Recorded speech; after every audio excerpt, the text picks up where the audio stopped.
Sometimes in basketball, it's all just about the opportunity. Sometimes there are players that are like elite players. They just may not have gotten the opportunity to do so, the opportunity to show off.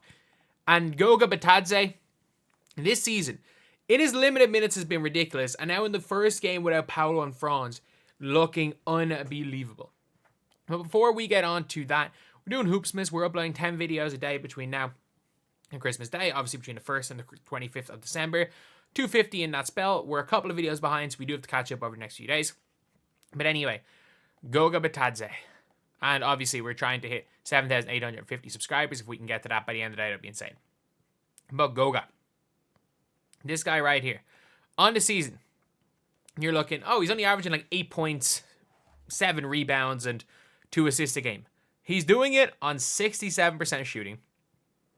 He's also doing it in 22 minutes a game, while averaging nearly 2 blocks per game. He is averaging, like, per 36 numbers, he's putting up, I would say, nearly 3 a game? Nearly 3 blocks a game.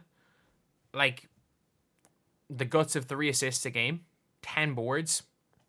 Probably 12 points. 12, 13 points. That's good. He is in the minutes, you're seeing big minutes there. He's a starting caliber big. And he's now playing like it. Today, in the game, 21 points against the Sun. Or the Suns. The Sun are an WNBA team. 4 assists, 16 rebounds, and 21 points. He is the 9th center in Magic history to have a 21 16, or to have a 20 and 15 game. And it's incredible. It is absolutely incredible. And for Goga Bitadze, this is a guy who has come a long way. This is, obviously, we all know this picture. Everyone around Zion and him sitting beside Zion. Nobody at his stand. And fair enough, he was a draft pick from Georgia. I know he's cooked a lot of kids a lot of lads that I know. I can't believe I say kids that I know. These guys are 24 years old now. But he cooked a lot of guys I know while playing for the Georgian underage national teams. He was really good back then. I don't think anyone would have thought he'd be this good.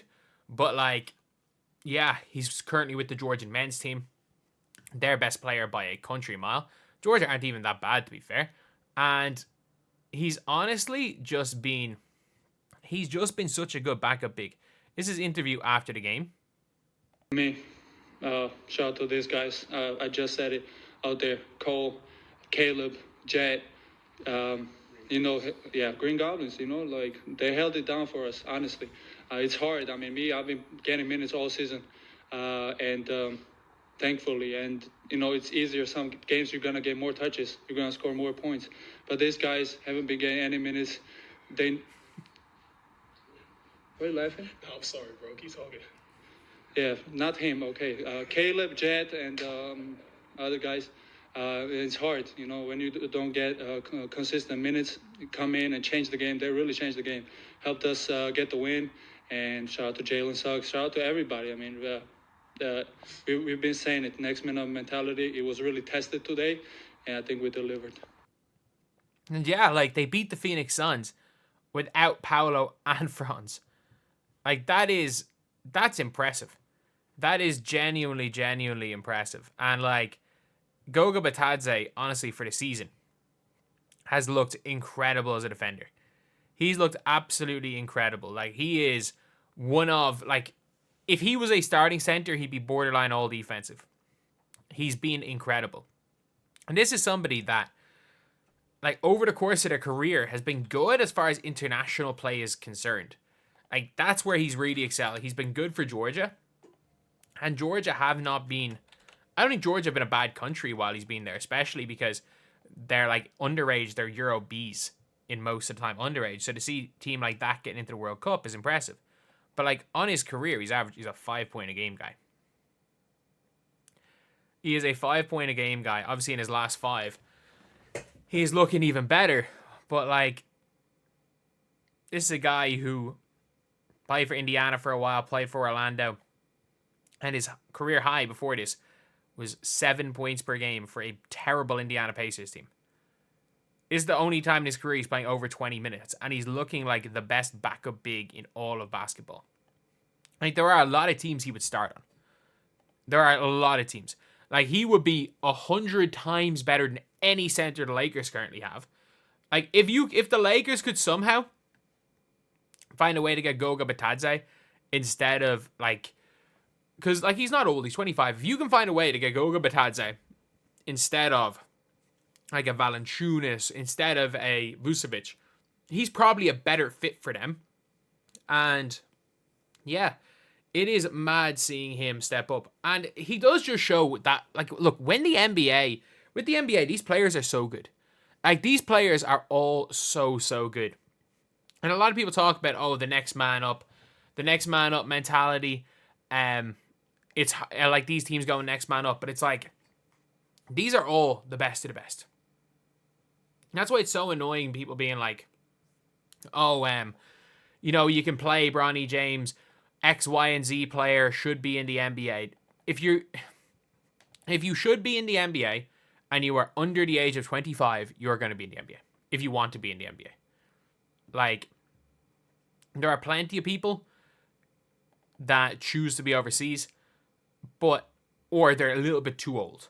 Like, some players, when they peak a little bit later, just don't end up ever coming back. Like, Mario Hezonja could be in the NBA. Jenna Musa could be in the NBA. And Mike James could be in the NBA. They're not in the NBA by choice. But, like, if you put Goga, like, not even Goga Bitadze, just these other players, again, like Jet Howard, like Caleb Houston, these players all coming in and giving good minutes. You put these dudes on any team outside the NBA, they are cooking. They're absolutely balling, and they are literally, like, they're elite players. If you put them in anything other than the NBA, like, people don't realize the NBA is just such a high level of basketball. And then you've got, obviously, the G League, which is nowhere near the level, but the players are so hungry depending on what teams you're playing in the G League. The standard of pro basketball in America, it's so hard to make. It is so, so hard to make, like. And that's the thing when it's like, when you see all these prospects coming up and you're like, oh, NBA prospect, NBA, man, it's so hard to make the NBA. Like, you can be a really good basketball player. Like, Bronny James is a really good basketball player. Like, he is a pro. If you are, you have to be a D1 level basketball player to be a pro a lot of the time, realistically. Even if you play, say, at a lower level, if you want to make pro. If you were at a lower level than D1, you have to have been a really good player at your level to have played pro. And a lot of really good D2 and D3 guys could probably play D1 if they wanted to. A really, really good D3 player could play low major D1 and be a role player. But yeah, that's pretty much it. What an impressive performance there by Goga Bitadze. And what a honestly, just a backup center doing that in the NBA is so impressive. Anyway, I'll see you guys.